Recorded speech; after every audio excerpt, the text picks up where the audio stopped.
네, 제가 지금 읽어드리는 기사는 1월 15일 동아일보 보도 중 일부입니다.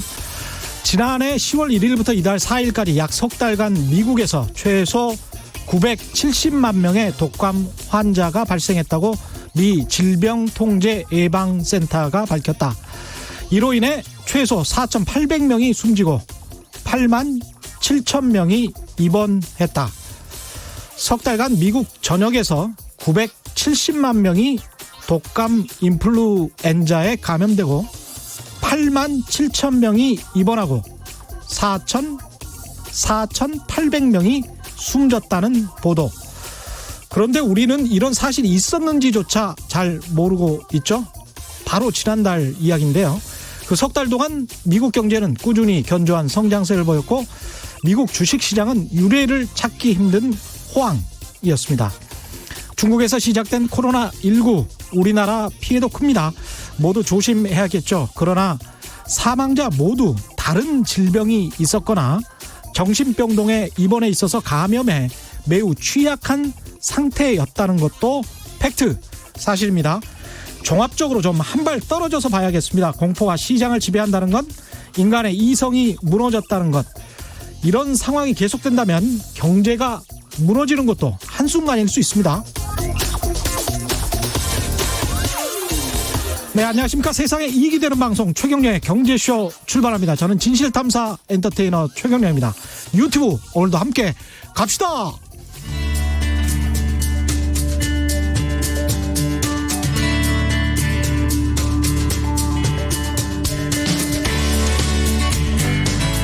경제방송 아무거나 들으면 큰일 납니다. 듣고 또 들어도 탈이 나지 않는 최경영의 경제쇼. 네, 어려운 경제 이야기를 귀에 쏙쏙 재밌게 풀어주는 홍춘욱의 경제금융 이야기, 홍춘욱 EAR 리서치 소장과 함께합니다. 안녕하십니까? 네, 안녕하세요. 예, 코로나19 오늘 세계사 속의 전염병이라는 주제로 말씀하실 예정인데 코로나19 관련해서 이제 주식과 세계 경제 또 국내 경제 전망 이거 안 할 수가 없을 것 같습니다. 이코노미스트로서 어떻게 보십니까? 오늘 주식시장도 좀 네. 떨어졌네요. 예. 최근 주식시장이 한때 2270선까지 가는 강세를 보였었는데 순식간에 이렇게 또 200포인트 이상 주식시장이 고점에서 빠져서 10% 정도 조정을 받은 상황이고요. 지금 2054입니다 오늘. 예, 그렇습니다. 그러니까 10% 가까이 조정을 받았고요. 예.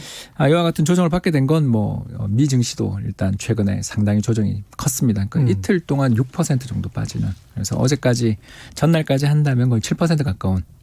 미국도? 나스닥 시장 기준. 그래서 3일 정도 조정을 받으면 보통 저희들은 주식시장에 있는 참가자들은 격언에 따르면 사라 그러거든요. 예. 왜 그러냐 하면 그 정도 패닉에 걸쳐서 주식시장이 급락하게 될 때는 그 전에 있었던 주식시장의 조정의 원인들이 대부분 비싸다는 거에서 출발하잖아요. 그렇죠. 예. 그런데 이제 별로 안 비싸네. 이게 이제 첫 번째고 이제 두 번째가 그런 식의 조정이 급격히 나오게 될 때 현금 든 부자들이 그렇죠. 시장을 또 바치게 되는데요. 가장 대표적인 부자가 바로 연금들입니다. 그렇게 되는군요. 예, 그렇습니다. 그래서 한국의 국민연금뿐만 아니라 전 세계적인 이런 연기금들이 가지고 있는 보유 자산이 대략 그 계산에 따른 다 다른데 한 40조 달러 정도 된다고들 이야기를 하거든요. 40조 달러. 예, 그러니까 이제 이게 꼭 연금이라는 게 나라의 연금만 있는 게 아니라 사적 연금, 기업 연금들 그리고 보험사들의 또 우리 연금 상품들까지 생각을 해보면 그러네요. 어마어마한 규모의 연금 상품들 또는 연금 기관들이 시장에 존재하는데 이 연금 기관들의 운용의 패턴을 제가 간단히 말씀드리면 이제 자산이 두 개밖에 없다라고 그냥 아주 강하게 가정하겠습니다. 주식 채권밖에 없다. 자산은 그리고 5대5로 투자한다. 이해되시죠? 그러면 예를 들어 간단한 전제. 100조 원이다 그러면 50조 원씩 투자하고 있습니다. 그런데 이제 이게 목표예요. 근데 어느 날 요새 같은 채권 금리는 급락하니까 채권 가격은 반대니까 상승하죠. 폭등하고 주식 가격은 급락했습니다. 그래서 6대 4가 됐습니다. 60조 대 40조가 됐습니다. 자, 이렇게 되면 이제 목표 범위는 50조, 5대 5인데 6대 4가 되면 자동으로 자연스러운 포트폴리오 조정을 하는군요. 자동 주식 매수가 시작됩니다. 그래서 5조 정도 채권을 팔고 5조 정도 주식을 사는 액션부터 시작하는 거죠. 이게 이른바 스마트머니네요. 이게. 예, 그렇습니다. 그래서 이런 그걸 이제 저희들은 리밸런싱이라고 이렇게 뭐 영어를 써서 참 죄송한데 그냥 이제 포트폴리오 조정 이것도 예. 어렵네요. 그냥 재조정. 예. 예, 그래서 너무 많이 빠진 자산은 자동으로 매수한다 이렇게 생각하시면 되겠습니다. 아. 그래서 지난해 여름에 우리가 기억나시겠습니다만 미국이 중국을 환율 조작국 지정했던 것 혹시 기억나세요?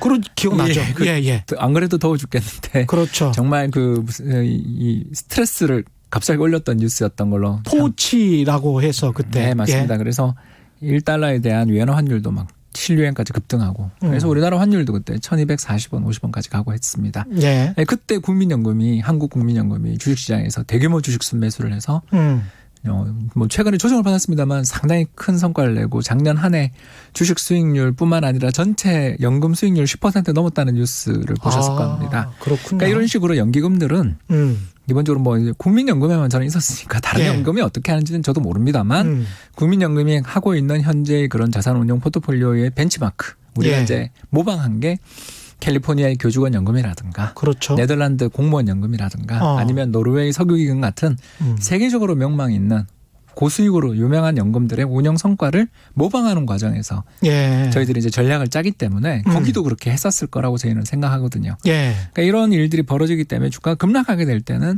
연기금을 비롯한 이런 장기 투자 기관들의 저가 매수가 시작되면서 대략 바닥을 잡아주게 되는데 그 반등 시도가 사실 전날 실패한 거잖아요. 그렇죠. 플러스가 났어야 되는데 플러스가 예. 못 나는 거 보면 그만큼 투자 심리들이 불안정하고 특히 판다믹이라고 이제 저희들이 부르는데 세계적 대유행. 예.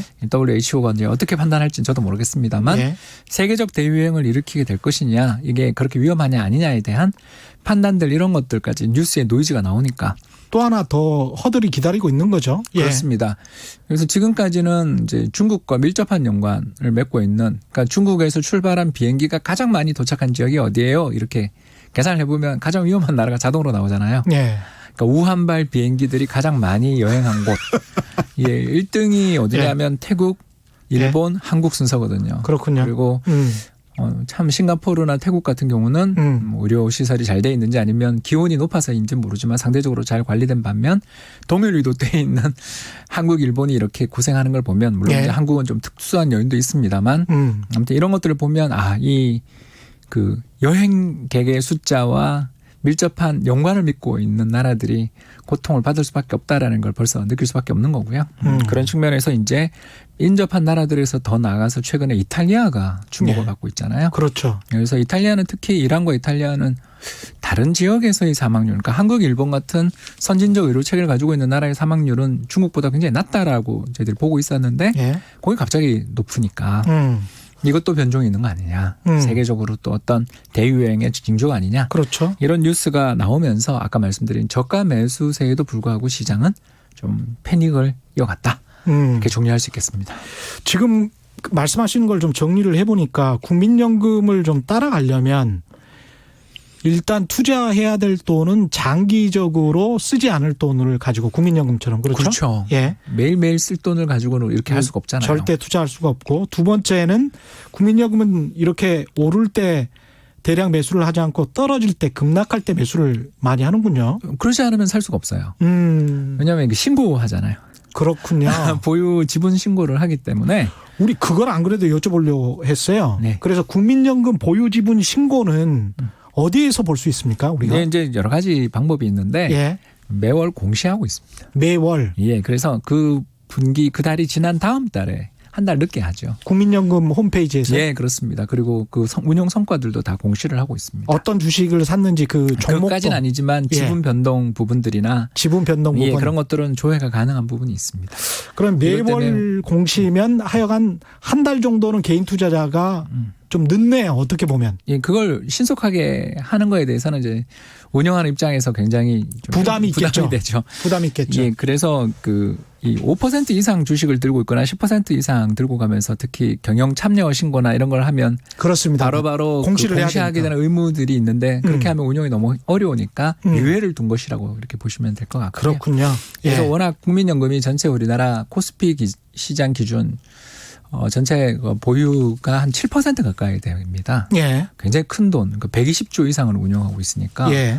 한 6에서 7% 사이 정도가 되는데 그 정도 큰 돈을 운용하다 보니 대부분 신고 대상인데 신고를 매번 해가지고는 운용이 안 되니까 약간 늦게라도 신고한다 이렇게 보시면 되겠습니다. 그러니까 이제 홍춘욱 박사님 이야기대로 장기적으로 쓰지 않을 돈을 폭락을 할 때 사람들이 굉장히 공포에 질려 있을 때 사서 국민연금처럼 장기 보유하는 것도 상당히 좋은 투자 방법이다 이렇게 볼 수 있겠습니다. 특히 더 좋은 거를 조금 설명을 드리면 몇 번 이야기했습니다만 달러를 들고 있었으면 더 성과가 좋았겠죠. 왜 그러냐면 우리 경제 어려운 부분을 그렇죠. 달러를 매도하면서 차익을 실현하며 해외에 투자해놨던 채권을 매도하면서 한국 주식을 사면 그러네요. 예, 번 돈을 갖고 투자를 하니까 예.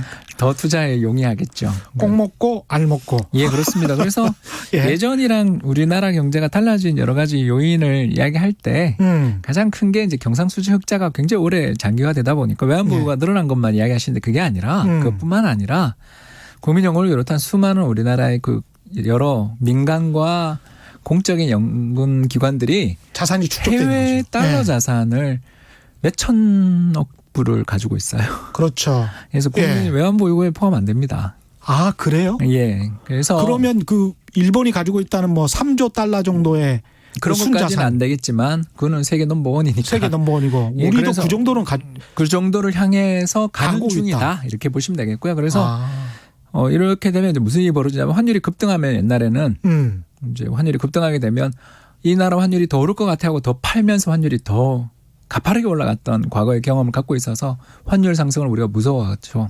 외환위기가 그랬죠. 예. 그런데 이제 지금은 그런 운용 전략을 가지고 있는 연기금들이 수천억 달러를 해외에 투자를 하고 있거든요. 그러면 환율이 급등하게 되면 5대5로 국내와 해외를 5대5로 운용한다고 생각해 보시면 됩니다. 아 그러네. 자동으로 달러 매도. 달러 자산 매도하고 예, 국내로 들어올 수 있겠네요. 예, 그런 메커니즘이 작동하게 될 가능성이 있습니다. 어차피 그쪽에서는 또 수익이 났으니까. 예, 그 네. 수익 났을 때 차익 실현해야죠. 좋다. 예, 그래서 우리나라의 경제에 이 국민들이 예. 그동안 안 먹고 안 쓰면서 굉장히 저축을 많이 해서 대규모 경상흑자만 일으킨 게 아니라 그 자금들, 연금 자금들이라든가 퇴직연금 자산들 또는 해외에 대한 어떤 투자 자산들이 쌓이고 쌓여서 예. 환율의 자동 조절 메커니즘이라고 저희들이 부를 만한, 왜냐하면 환율 급등하면 그렇죠. 수익이 크게 나니까 그렇죠. 리밸런싱을 좀 해야죠. 그래서 이런 일들이 우리 경제에 있기 때문에 분명 어려운 건 사실인데 저라면 제가 네. 만약에 지금은 이제 그만둔 지 오래됐습니다만 제가 이제 거기서 운용하고 있었던 입장이라면 펀드 매니저라면 달러 자산을 좀 이번 달에는 조금 팔고 예, 이걸 국내에서 많이 빠진 자산에 좀 투자하고 싶은데라는 생각들을 액션을 지금 옮긴지를 모르지만 계획을 아마 수립하고 싶은 마음은 들 것 같습니다. 알겠습니다. 아주 재밌네요. 흥미롭습니다. 그 문자가 많이 왔는데요. 문자 소개해드리고 본격적으로 역사 이야기 해보겠습니다. 딸기 피터님, 개인적으로 달러 매수 가격은 어떻게 보는지 궁금합니다. 이것도 또 그 이제 예. 그 평균에 돌아간다 이렇게 봐요. 평균에. 예, 그래서 우리가 이제 2000년 이후, 왜냐하면 외환위기가 97, 98년에 있어서 그건 빼야 되고, 또 그 뒤에 뭐 그 IT 버블도 있고 그랬잖아요. 그렇죠. 그러니까 그렇죠. 그런 걸 제외하고 2000년부터 지금까지 우리나라 연평균 달러에 대한 원화 환율 평균을 계산해 보면 1,200원 전후입니다. 그래서 1,200원을 훌쩍 넘어가면 달러에 투자해놨던 것을 좀 원화로 이렇게 환전하는 쪽으로 투자를 할 가능성이 높아질 것이고, 반대로 환율이 1,000원을 향해서 전번에 2015년 같은 경우는 1,000원도 잠깐 깼잖아요. 그렇죠. 그러니까 그런 식으로 환율이 급락할 때는 또 달러 자산 매수를 하는 식으로 투자를 하시면 우리 경제 입장에서 일단 지난 20년 동안의 평균이고 그 과정 내내 한 번도 적자 난 적 없는 나라잖아요. 그렇죠. 무역 적자가 안 났잖아요. 이만큼 굉장히 우리가 그 지난 20년간 안정된 경제 운용을 해왔으니까 이 흐름이 앞으로도 이어진다라고 그냥 가정할 때는 환율 1,200원 너무 위로 크게 급등할 때는 달러를 좀 보유하던 달러를 조금 처분하고 반대로 환율이 1,100원 밑으로 뭐 1,000원 밑으로 이렇게 자꾸 떨어질 때는 당장 뭐 2018년 여름에 1,050원까지 우리 갔잖아요. 그렇죠. 네, 그런 환율이 될 때는 달러 자산을 좀 사는 식으로 이렇게 자산 배분을 하고 그 리밸런싱이라고 아까 이야기했지만 전략이 나쁘진 않지 않나 그렇게 생각합니다. JH 리님은 미국 채권 들어갈 타임은 언제쯤 될까요? 미국 채권 올해 수익률이 제일 높은 자산이 미국 그렇죠. 채권이라서 인기가 높아지는 건 이해합니다. 이해합니다. 그 지난번에 NH투자증권 FICC 누구였죠? 예, 신한종 센터장님. 예, 신한종 센터장님. 신한종 센터장님은 그렇게 말씀을 하셨었죠. 12월 말쯤에 최경영의 경제쇼 나와서 추천을 했는데 그때 샀으면 이미 10%를 먹었다. 근데 지금 타이밍에 굳이 들어갈 필요가 있겠느냐. 오히려 거의 비슷한 말씀이신 것 같아요. 그러니까 리밸런싱 입장에서 팔고 지금 오히려 안전사를 그때 산 걸 이제 조금 그렇죠. 즐거운 마음으로 차익 실현하고 예. 애국도 하고 그렇죠. 한국 주식을 사는 게 한국 주식이 많이 빠졌으면 그게 안전자산이 되는 거다. 뭐 이런 말씀이셨던 것 같아요. 그렇습니다. 예. 좋은 말씀하셨네요. 0708님은 주식 15% 적자 바이오 기업은 어떠한 불이익이 있나요? 가르쳐 주세요. 여기까지는 제가 잘 예, 모르겠습니다. 그렇죠. 이거는 조금 좀 난해한 질문이었습니다. 세난자님은 정부는 조금 더 힘써주시고 국민들은 좀 정치적인 행동, 정치인들은 정치적 행동 좀 그만두시고 신천지 관계되시는 분들은 자진해서 좀 자가격림이 신고하시고 우리는 대구, 부산 등 대한민국 응원합시다. 이런 의견 주셨고요. 0324님, 대한민국 경제가 무너지길 바라는 게 주요 언론과 케이블 TV 언론, 정치권이 바라는 바입니까? 라고 따져 물으셨습니다. 제목만 봐도 대한민국이 왜 망하지 않나 안달난 게 보이는데요. 이런 지적이시고요. 경제 이야기, 역사 이야기로 다시 돌아가 보겠습니다. 세계사 속의 전염병. 네. 이게 지금 코로나19가 유행인 상황에서 아주 적합한 것 같은데 어디서부터 시작하시겠습니까? 네, 600년경 정도로. 600년경. 네, 이제 서로마 제국이 400년대 453년인가에 망하고 동로마 제국 혼자 살아남았을 때 예.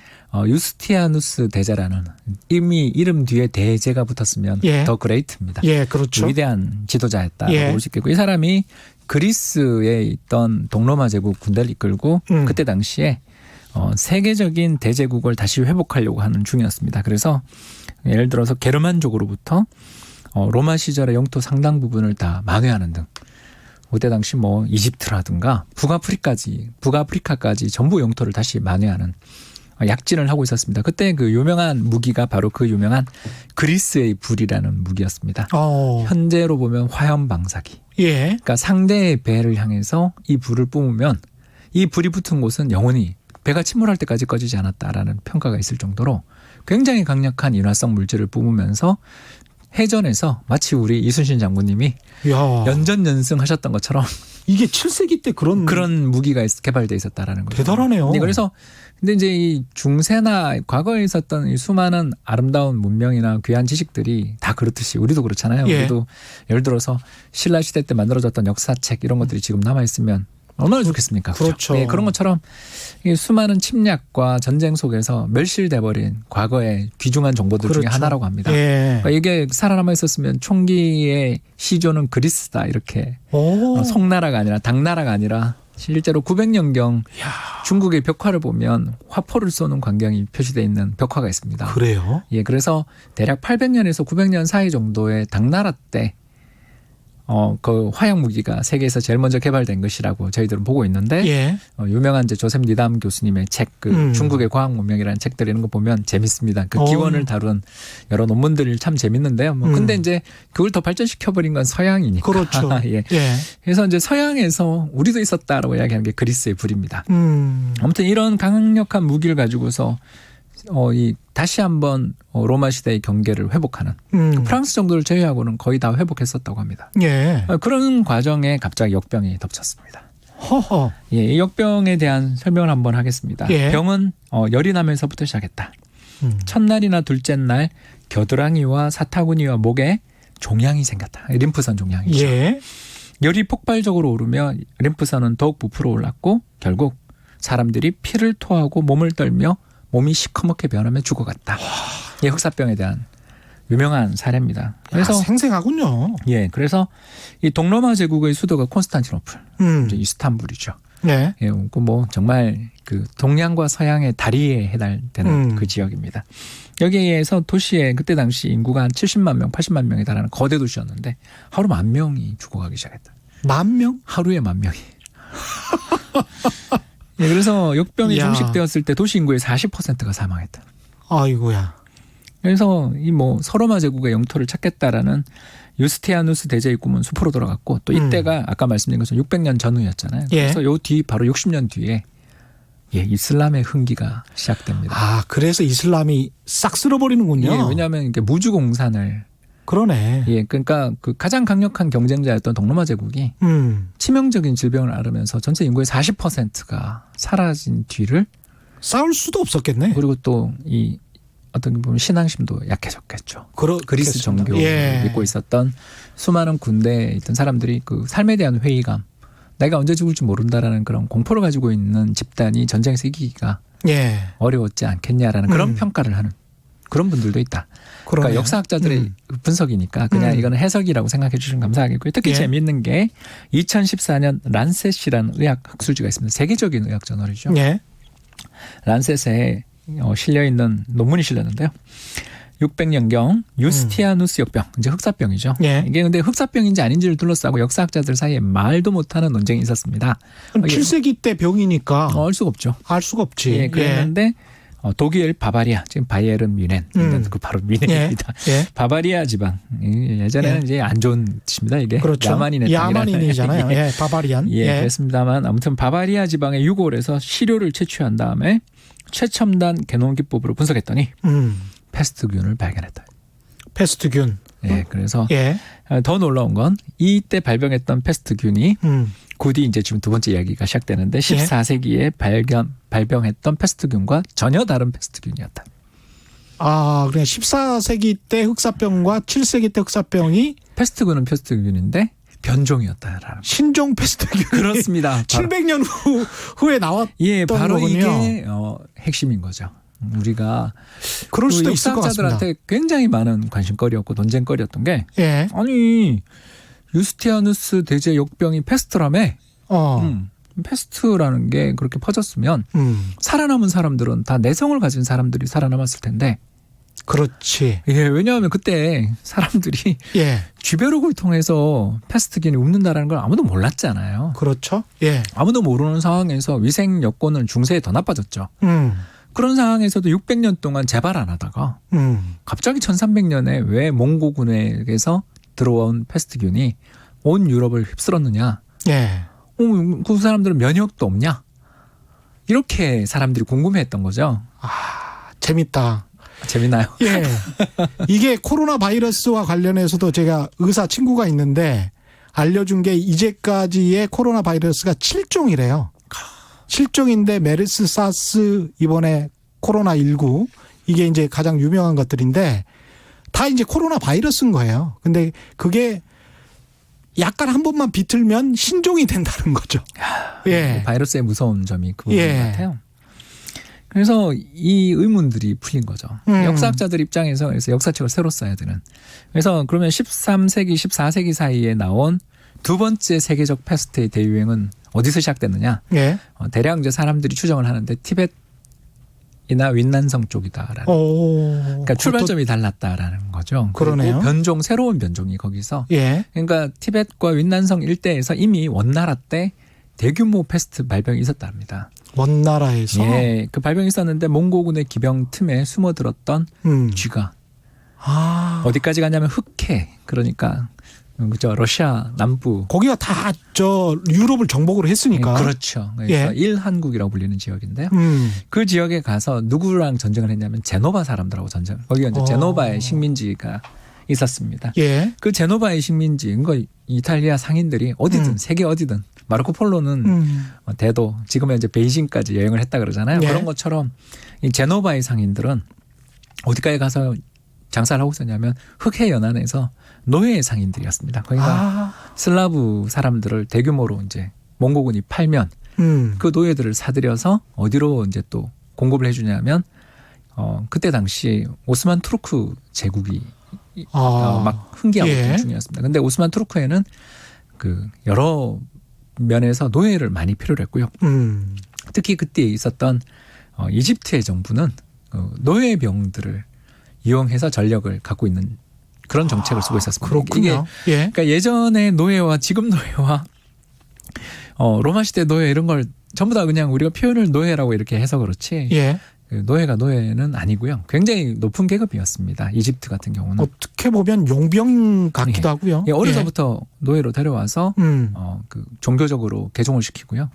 그런 다음에 평생 결혼하지 않고 군사적으로 훈련된 집단을 만들어서 특히 그 화승총을 비롯한 머스켓이라고 하죠. 그런 조총 이런 것들에 대한 습득 그리고 기마병으로서의 단련 이런 걸 통한 아주 소수 정예의 부대들을 만들어내고요. 그게 이제 나중에 가면 오스만 토르코 제국 같은 경우는 예니체리 군단이라는 그다음에 이제 제가 지금 이야기하는 이집트 같은 경우는 노예병들을 만들어서 그 노예병들이 나중에 왕정을 파티마 왕조를 정복시켜서 새로운 지배 계급이 되는 그런 일까지 벌어지게 되는데요. 이런 일들을 하고 있는 사람들한테 전해지는 전설에 따르면 흑사병에 걸려 죽은 시체를 공성기를 이용해 상안으로 던졌다. 그리고 철수했답니다. 그런 다음에 이제 지옥이 펼쳐졌죠. 왜 그러냐면 이제 신종 전염병이 오게 되면 이제 3단계를 거치게 되는데 이제 이게 아주 돌연변이들입니다. 왜냐하면 전염병 자체는 인간과 자주 접촉을 하면 할수록 이 독성이 약화돼. 왜냐하면 전염시켜서 사람을 죽여버리는 순간 그 전염병도 죽죠. 그렇기 때문에 바이러스가 그렇습니다. 그래서 적절하게 아프게 만들어 남에게 많이 전염시킬수록 유리하잖아요. 그렇습니다. 유전자의 입장에서 본다면. 바이러스 입장에서는 밈이라고 해야 되겠죠. 이게 맞는 표현인지 모르겠습니다만 일단 제가 읽었던 책에서 밈이라고 하죠. 그래서 어떤 세균에 감염된 적이 없어서 면역력이 전혀 없는 집단에 처음 들어온 세균은 모든 연령에 걸쳐 급성 질환을 일으킨다. 우리 지금 이야기죠. 이것이 확산되면 팬데믹, 세계적 대유행. 생존자는 대개 재감염, 왜냐하면 이게 확 널려면 또 감염되는 경우가 굉장히 잦답니다. 그렇죠. 근데 재감염에 의해서 더 나은 방어 능력을 갖추게 된다. 지금 다시 재감염 이야기가 나오고 있어요. 안 그래도 지금 뉴스에서. 그렇습니다. 그리고 세대를 거듭할수록 추가적인 방어의 능력들이 향상된다. 결국 그 질병은 한 지역에 국한된 흔하지만 강도가 약한 감염병, 즉 풍토병이 된다. 그리고 더 진전되면 일상적인 어린이 질환이 되는 경우가 옛날에 그러니까 홍역으로 사람이 그렇게 많이 죽었지만 최근에는 어린이 질병 정도로 또는 최근에 우리 여러 백신을 통해 퇴치되는 것처럼 마지막에는 기생생물과 숙주, 우리가 이제 숙주죠. 그렇죠. 사람의 숙주죠. 더 잘 적응한다면 공생관계까지도 가는 경우들도 있다.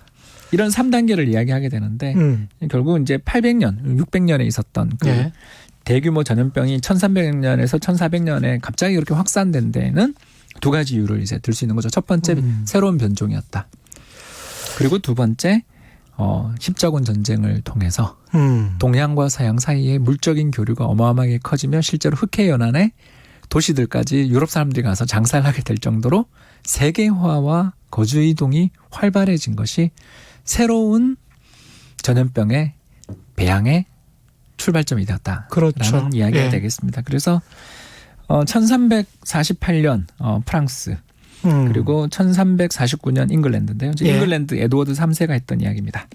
전능하신 하느님은 죄를 씻고자 하는 모든 아들들에게 재앙을 내리실 때 보좌에 천둥과 번개를 함께 내린다. 동부에서 시작된 흑사병의 재앙이 인근 왕국 프랑스죠. 도달했다 하니 성심을 다해 함께 기도하자. 좋은 말씀이죠. 굉장히 저는 이 마음에 에드워드 3세의 말이 참 마음에 듭니다만 문제는 이제 캔터베리 대주교가 집전을 했던 거기에 참석했던 대부분 사망하게 되는 거죠. 왜 그런가? 마음은 이해하지만 기전을 우리가 잘 몰랐던 거죠. 과학의 시대가 아니니까요. 중세가. 그렇죠. 그리고 이때 나온 여러 가지 책들, 데카메론이라는 책이 아주 유명한데요. 데카메론이라는 책을 읽어보면 사람들이 신앙을 잃게 되는 과정에 대해서 좀 표현을 하는데 제일 먼저 주교님과 수도사님이 왜냐하면 시신을 미사를 집전하셔야 되니까. 그러네요. 그래서 사람들이 그 마음이 허해진다라는 것들을 다룬 그런 소설 내용들을 다루게 되는데요. 그러니까 이 아까 제가 잠깐 읽어드렸던 것처럼 그렇게 신앙심을 가지고 있었던 사람들 입장에서 본다면 기도를 열심히 했는데도 불구하고 그 기도가 닿지 않고 오히려 기도를 열심히 한 사람들, 왜냐하면 대중 속에 같이 있었던. 그렇죠. 전염병이 오히려 퍼지니까. 그렇게 되는 과정에서 르네상스의 시작이 여기서 시작되는 거죠. 왜 우리는 이렇게 됐을까? 라는 질문을 이제 하게 됐던 거고. 그러면서 인본주의, 인문과학 이런 것들이 이제 발달하기 시작하네요. 특히 이제 어떤 사람들이 생기기 시작하냐면, 좀 어떻게 보면 그 다수를 따라가지 않았던 사람들 있지 않습니까? 예. 주류를 따라가지 않았던 사람들. 그런 사람들이 이제 이 대응법을 찾기 위해서 고전을 뒤지기 시작하는 거예요. 살아남았을 거니까 그 사람들이. 그래서 인문주의 이런 것들이 다 그때 사람들의 목숨이 그냥 순식간에 그냥 쓰러져 가는. 그래서 제가 잠깐 데이터를 하나만 이야기를 하자면 1350년 잉글랜드의 인구가 얼마였냐면 577만 명이었다고 합니다. 577만 명? 네, 그 작은 섬에 그때 벌써 인구가 많았습니다. 근데 그 100년이 지난 1450년 인구가 얼마 되냐 220만 명. 뭐 절반 이하로. 네, 그러니까 이제 사회 경제 시스템에 이제 충격이 두 군데서 이제 저는 오늘 이게 좀 핵심적으로 말씀을 드리고 싶었는데 충격이 옵니다. 큰 질병이 오고 고통 속에 사람들의 마음도 변화하고 위축됩니다. 그렇죠. 그런데 이제 그 뒤에 두 가지의 변화가 아까 제가 르네상스 이야기를 했다면 이제 또 하나의 변화가 뭐냐면 봉건제의 해체로. 봉건제 해체. 왜냐하면 농민들이 제일 못 살았을 거 아니에요. 그렇죠. 그리고 못 사는 사람들 또 체력이 약한 사람이 제일 먼저 병에 희생됩니다. 지금으로 치면 이제 가난한 사람들. 지금 사실 정신병동에 있으면서 감염이 취약한 사람들이 많이 당하고 특히 이제 고령에 가난한 분들이 많이 당하는 것으로 지금 보이고 있습니다. 계층적으로 보면. 저도 그 병원 사례를 보는데 마음이 너무 아프더라고요. 그 병원 사실 어제 뉴스 보신 분들 아시겠지만 찜질방만도 못한 그런 마룻바닥에서 사람들이 수십 명이 그냥 스티로폼 비슷한 거 깔고 그냥 자는 거예요. 약에 취해서 또. 예. 그 상황에서는 감염이 너무 쉽게 일어날 것 같더라고요. 예. 예. 그래서 사회 경제적으로 엄청난 변화가 생기는 게 바로 뭐냐면 농노들, 그때 이제 슬레이브 노예들이죠. 농지에 속박돼 있던 사람들이 반란을 일으킵니다. 당신도 죽고 나도 죽고. 어차피 죽는데 뭐. 예, 그러면서 그때 와트 타일러라는 사람이 이끄는 농민 반란이 1381년제 발병 30년이 지난 다음인데 이 사람 이름은 들어본 것 같아요. 예, 런던을 함락시켰습니다. 임금님이 도와줬죠. 거의 만적의 남 비슷하네. 예, 우리로 치면. 예. 예. 정말 뭐 사회가 그러니까 뿌리채 흔들리면서 새로운 변화를 촉발시키게 되는 흔들림이 양쪽에서 닿았던 거죠. 첫 번째는 대안을 찾으면서 권위에 눌려 있지 않고 좀 공부하시던 분들이 그리스와 로마의 제작들을 가져와서 야 이때 이런 일이 있었는데 이렇게 대응했대. 일단 사람이 병에 걸린 사람이 있으면 그 일대를 비우고 그렇지. 그리고 아픈 사람들을 위한 독립적인 병동을 만들어서 그 흑사병에 걸린 사람들을 거기다 같이 그리고 그걸 다루고 하는 사람은 최소 그 의료 지식을 가진 소수만 해야 돼.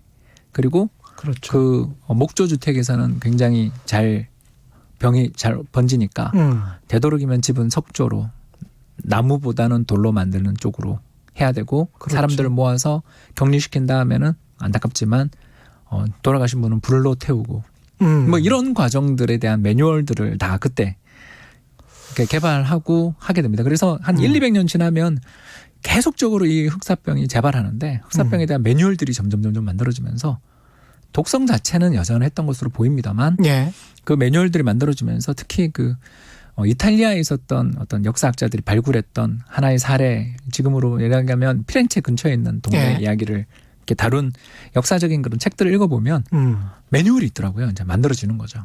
이런 것들에 대한 이렇게 하니까 사람의 생존율이 높아지더라 아니다라는 실사구시의 어떤 태도들 이런 게 생기는 것과 함께 두 번째 농민들의 숫자가 줄어드니까 무슨 일이 생기겠어요. 농민들 숫자가 줄어들으니까 이제 구직난. 그렇죠. 임금이 오릅니다. 예. 임금이 올라가게 되니까 이제 무슨 일이 벌어지냐면 사람들의 몸값이 올라가게 되니까 농노제가 해체되는. 물론 이제 반대적인 일도 벌어집니다. 어떠냐 하면 강한 군사력을 가지고 있고 인구 밀도가 낮은 지역에서는 반대 일이 벌어집니다. 예. 아예 그냥 고대 노예 제도로 회귀하는 거죠. 재판 농노제라고 저희들이 부르는데 독일의 엘베강이라고 있습니다. 엘베강 동쪽에는 옛날 서유럽의 농민들이 땅을 찾아서 굉장히 이주를 많이 했었대요. 그래서 가장 많이 이주한 사람들은 농업 기술이 가장 뛰어났던 플랑드스 지방, 지금의 벨기에와 네덜란드 지방에서 농민들이 거기가 인구 밀도가 되게 높으니까 자기 땅도 없는 사람이 많아서 배를 타고 발트해를 건너서 러시아 향을 해서 그쪽에 있는 넓은 땅들을 개척할 때 참가를 하면서 자유로운 삶을 누렸대요. 근데 이제 그 지역은 인구 밀도가 희박하고 두 번째 농민들이 이렇게 흩어져 있다 보니까 집단적인 어떤 대응 능력도 없고 예. 도망칠 수 있는 도시도 멀고 그러다 보니까 여기는 이제 반대 일이 벌어져서 예.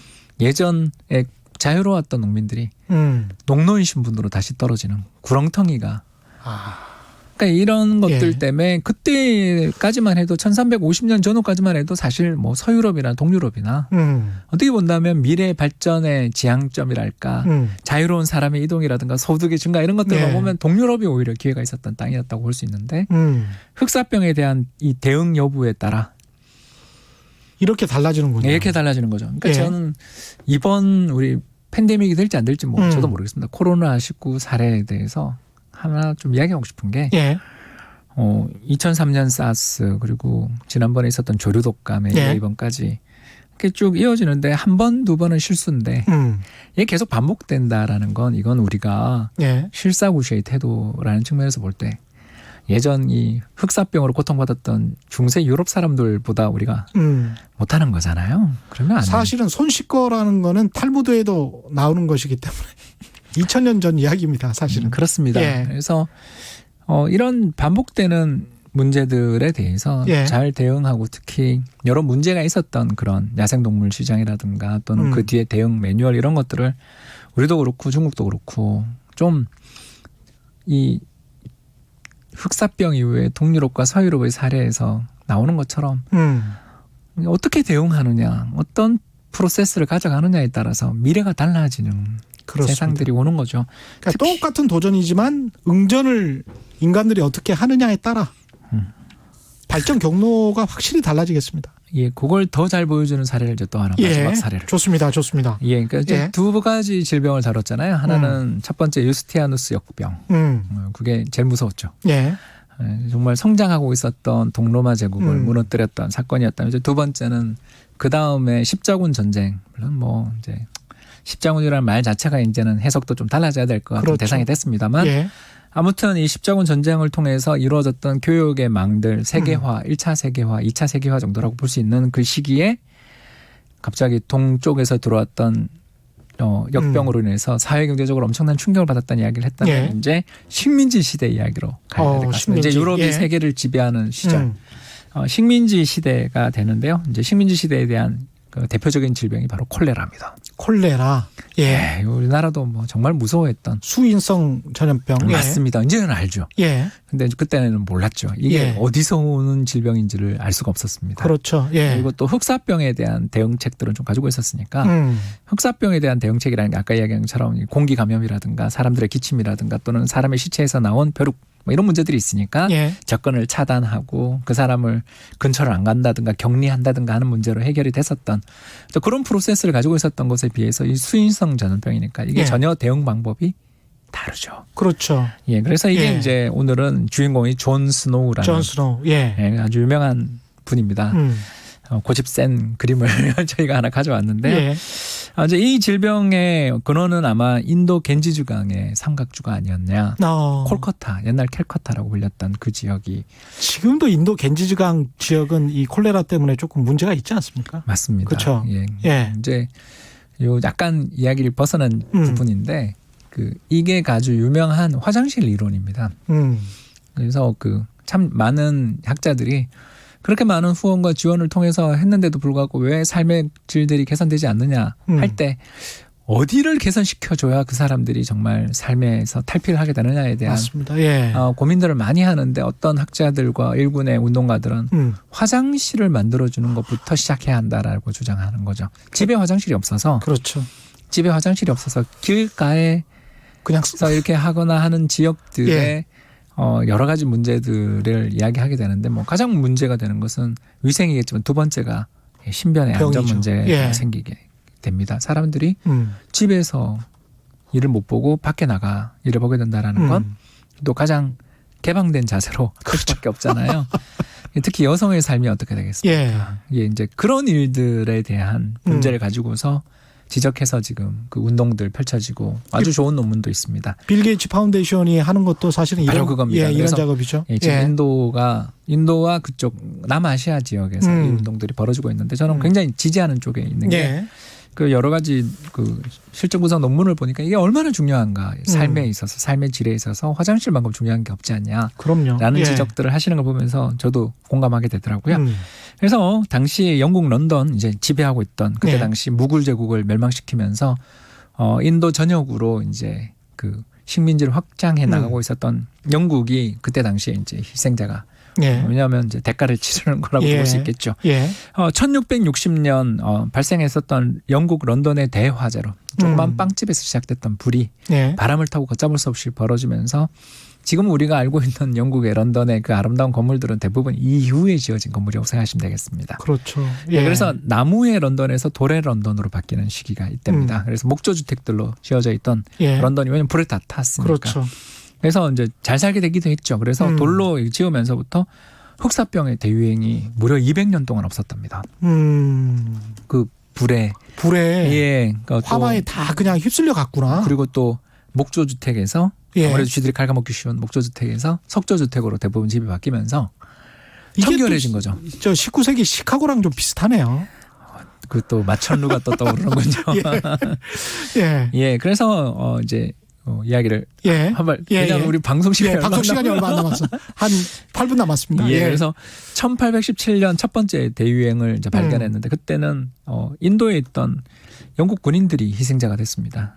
단 일주일 만에 5,000명의 군인이 죽었다고 하니까 그 젊은 군인들이 그리고 더군다나 거기서는 세포이라는 용병 부대들을 쓰고 있었지 자기들은 사실 귀족처럼 지내고 있었던 부대들이었는데 이 사람들이 5,000명이 죽었는데 문제는 이때 영국이 인도만 지배를 하고 있는 게 아니라 네팔, 아프가니스탄 등등을 지배하고 있었기 때문에 이 군대를 타고 러시아로 흘러들어갔다. 차이콥스키가 콜레라로 돌아가셨다라는 이야기가 있지 않습니까? 그래서 콜레라로 러시아에 진출하면서 러시아 수도 모스크바의 사망률이 당시 50%. 그러니까 이런 처참한 사망률이 50%. 그래서 사람이 없는 도시가 됐다라는 그런 묘사를 제가 들은 적이 있었습니다. 그러니까 콜레라가 대유행할 때마다 사람들이 휴양지로 탈출하는. 그게 뭔지를 모르니까 이유가 뭔지를 모르니까 아마 식수원이 오염됐다는 걸 잘 모른. 그렇군요. 다 도망가면 그러면 또 식수원에서 그 오염된 식수원에서 멀리 떨어질수록 살 가능성이 높아지니까. 그러네요. 그래서 이제 하계 휴양의 어떤 그런 유행들도 생겼다라고 합니다. 지금 아직도 러시아 사람들 하계 휴양을 해요. 그러니까 아주 유명한 문화죠. 그래서 이제 드디어 유럽에 왔습니다. 유럽에 왔는데 그때 당시 런던이 벌써 100만 인구가 됐고 매 10년마다 인구가 20%씩 늘어나고 있는 중이에요. 그래서 엄청난 주거난을 겪고 있었고 특히 문제가 되는 것은 템즈강의 오염이었습니다. 그래서 비좁은 방, 물이 새는 지하실, 공기가 부족한 다락방에 살고 있던 사람들이 제대로 된 우물에서 물을 길어다 먹기가 어려웠을 겁니다. 그렇죠. 그런 상황에서 사람들이 창궐했습니다. 그래서 1832년 한 달에 2,600명이 죽었고요. 다시 창궐했던 48년에는 한 달에 11,000명이 죽었다. 이거 뭐 공포가 세상을 지배하던 시기였다라고 할 수 있습니다. 공포네요, 공포. 그때 이 존 스노가 나타나서 이 질병은 공기가 아니라 물이 매개체다라고 주장을 했습니다. 그런데 이 가설을 세운 거에 대해서 사람들이 다 비웃었죠. 이상한 사람 다 보겠네. 이렇게 했습니다. 그러니까 이 사람이 너무나 재밌는 이야기를 합니다. 신발에 흙을 묻히며 전염병의 한복판으로 뛰어들었다. 그리고 자신의 가설을 입증하려면 모든 집을 방문해서 어떤 우물, 어떤 수도 회사로부터 물을 공급받는지를 일일이 확인했다. 얼마나 무서웠을까요? 콜레라 환자가 있는 집을 방문했습니다. 그리고 이 사람은 자기 공기로 전염되는 게 아니라 물로 전염되는 것이다라는 확신을 가지고 있었으니까 이렇게 했겠지만 아무튼 정말 많은 용기가 필요했고요. 그래서 물이 얼마나 오염되었는지를 파악했더니 나왔다라는 겁니다. 바로 뭐냐면 콜레라가 걸린 아기의 기저귀를 세탁한 물이 마을의 공동 펌프에 스며들고 그 펌프에 나온 물을 다시 왜냐하면 상수도와 하수도가 구분이 안 돼 있던 시절. 맞습니다. 그래서 그 마을 사람들이 동시다발적으로 콜레라에 전염됐다라는 거죠. 그래서 이 사람이 그린 그림이 유명한 그림이 있습니다. 바로 뭐냐면 그 펌프 주변에 있는 사람들 그 펌프를 중심으로 한 동심원을 그리며 희생자들이 나타나는 것을 일일이 집집 가가호호를 조사한 그 유명한 그림이 있죠. 이게 과학적 기사 쓰기를 제가 배울 때도 본 그림입니다. 이 존 스노우의 이 그림이 어떻게 보면 이제 과학의 역사일 수도 있어요. 예. 이런 이야기를 쭉 하다 보면 참 이 선구자들이 없었더라면 그럼요. 이번 코로나19가 정말 지금도 무섭지만 얼마나 끔찍한 일로 번졌을지에 대한 이야기를 우리가 들을 수 있는 것 같고요. 이후에 이제 로베르트 코흐를 비롯한 수많은 과학자들의 노력 덕분에 콜레라균이 발견되면서 드디어 이제 존 스노우의 주장은 완전히 과학적으로 입증되고요. 이후에 상수원에 대한 염소 소득. 냄새는 좀 안 좋지만. 그렇죠. 그리고 콜레라 예방 접종. 우리 콜레라 주사 많이 맞았죠. 그래서 이 수많은 삶을 어떻게 보면 살릴 수가 인생을 살릴 수가 있었던 것 같습니다. 근데 정말 존 스노우가 했던 행동, 직접 그렇게 실증을 위해서 모든 집을 방문해서 확인을 하고 그리고 자기의 가설을 증명을 해놓은 것, 이게 사실은 기자들이 언론인들이 해야 되는 과학적 기사 쓰기의 기본이거든요. 그런 점에서 참 부끄럽습니다. 이게 전염병 역사를 듣다 보니까 시간이 좀 거의 다 흘러가는데 당장 우리 경제 코로나19와 관련해서는 뭐 따로 하실 말씀. 빨리 금리 인하했으면 좋겠습니다. 빨리. 2월 27일 날 어제였나요? 오늘입니다. 오늘이었나요? 어제 그 금리 인하를 우리가 안 하기로 하고 이제 동결했습니다. 오늘 오전에 동결했습니다. 예. 그 결정에 대해서는 어떻게 생각하십니까? 반대 의견입니다. 반대. 왜 그렇습니까? 일단 저는 그 한국은행이 그 물가 안정 목표제에 대해서 너무 좀 집착한다. 너무 집착한다. 네, 왜냐하면 지금은 우리만 그런 게 아니라 세계적으로 다 디플레이션 압력이 우세하다. 정보통신혁명 이게 제일 크고요. 두 번째는 2008년 글로벌 금융위기 이후에 미국 정도만 제외하고는 호황을 누린 나라가 없습니다. 그렇죠. 네, 그래서 경제 전체에서 임금을 뭐 공격적으로 인상한다든가 제품 가격을 공격적으로 인상할 수 있는 기업들은 독점적인 경쟁력을 가진 일부 기업들을 제외하고는 없는. 그렇죠. 인플레이션이 없는 상황에서 인플레이션 목표 수준 또는 인플레에 대한 걱정 이런 것들보다는 경기에 대한 대응이 더 중요하지 않을까라고 생각하고요. 물론 4월에는 저는 금리 인하할 거라고 봅니다. 왜냐하면 그때 1분기 경제 성장률 통계가 나올 테니까요. 근거가 되겠네.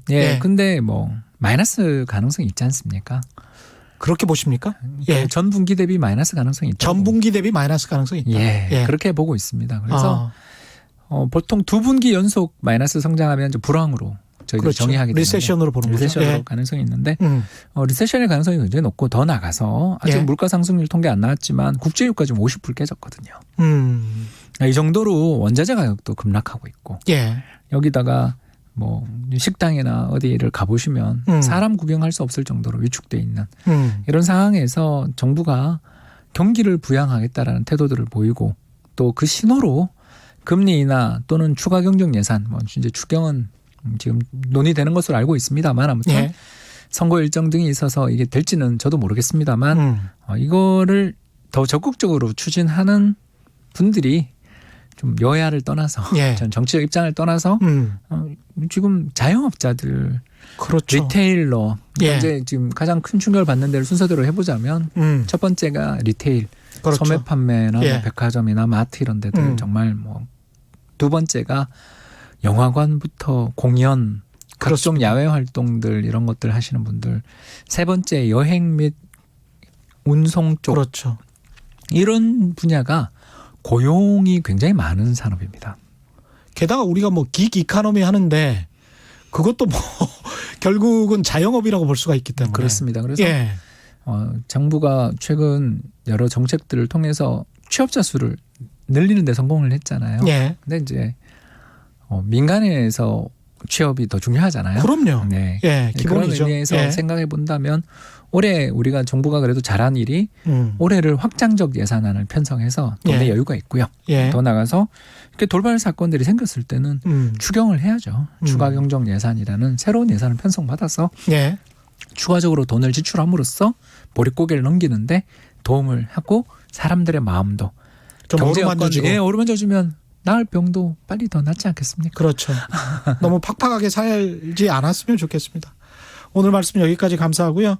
지금까지 홍춘욱 EAR 리서치 소장과 함께했습니다. 고맙습니다. 감사합니다. 예. 홍병득님, 우연히 만나고선 감동합니다. 좋은 프로그램입니다. 다시 듣기도 정말 열심히 합니다. 저희가 감동입니다. 감사합니다. 저희가 준비한 최경영의 경제쇼 여기까지였고요. 저는 내일 4시 5분에 다시 찾아뵙겠습니다. 그리고 오늘 밤 10시 고품격 정치 특화 방송 최경영의 이슈 오도독 10시에 업로드 됩니다. 유튜브에 꼭 좀 봐주시기 바랍니다. 저는 KBS 최경영 기자였고요. 지금까지 세상에 이익이 되는 방송 최경영의 경제쇼였습니다. 고맙습니다.